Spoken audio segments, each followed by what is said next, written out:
Does your 350Z make this noise? I'm gonna show you how to fix that with shit that you already have. All you're gonna need to do this job is one of these ratchets that extend like this, a 12 mil and a 14 mil. You're also gonna need a jack. The one that came with your car is gonna work perfectly fine, but I'm gonna use this. All right, next, using the jack that came with the car, we're just gonna jack it up here on its passenger side. After you finish jacking up the car, you wanna prop up your hood.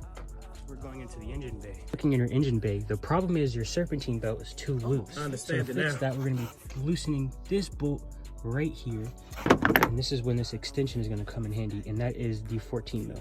Loosen that just a little bit. You have this bolt loosened, you're going to want to come under your car. Now that we're under the 350Z, we're going to be taking our 12 mil and we're going to be tightening this bolt right here. And to find it, just take your finger from your alternator, come down, and it'll be hiding right here. This bolt right here is actually what tightens your belt, so every few clicks, just make sure that your belt isn't getting too tight.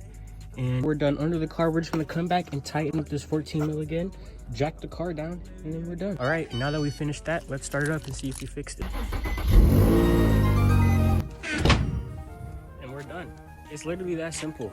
If you don't have this problem now and you drive a 350Z, you will later. So just save this video and keep yourself prepared.